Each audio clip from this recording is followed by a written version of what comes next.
ഈ ഇലക്ട്രീഷ്യന്മാരായാലും പ്ലംബർമാരായാലും ഉണ്ടല്ലോ, അവർക്കൊരു ചെറിയ പ്രത്യേകതയുണ്ട്. നമുക്ക് സമയം ഒരു വിഷയമല്ല. അപ്പൊ ഞാനിപ്പോ ഈ പോണതേ നമുക്ക് വിളിച്ചിട്ടാണ് ഞാൻ പോണത്. പറഞ്ഞു കഴിഞ്ഞാൽ കറണ്ട് ഇല്ല എന്ന് പറഞ്ഞു കഴിഞ്ഞാൽ അതൊരു വല്ലാത്തൊരവസ്ഥയാണ്. ഒരാളെ കിട്ടാണ്ടിരിക്കുമ്പോഴാ അതിന്റെ അവസ്ഥ എന്താണെന്ന് അറിയുന്നു. നമ്മള് വിളിക്കുമ്പോഴേക്കും ഓടി ചെല്ലുമ്പോ ആൾക്കാർക്ക് വലിയ വിലയൊന്നുമില്ല നമ്മളോട്. അപ്പൊ നമ്മൾ ഓടിപ്പോയിട്ടാ നോക്കുമ്പോ നമ്മൾ സ്ഥിരം ചെയ്യുന്ന ഒരു വർക്കാണ് കേട്ടോ.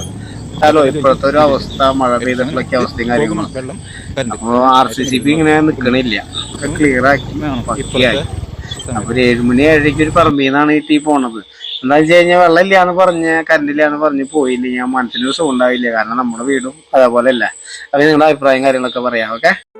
രാത്രി തൃശൂർ ഹോട്ടലിൽ കറണ്ടില്ലാന്ന് പറഞ്ഞു ഫോണ് വന്നു. പിന്നെയും നോക്കാനാ നമ്മുടെ ടീം സടപ്പെടാന്ന് വണ്ടി നോട്ട് വിട്ട് ഹോട്ടൽ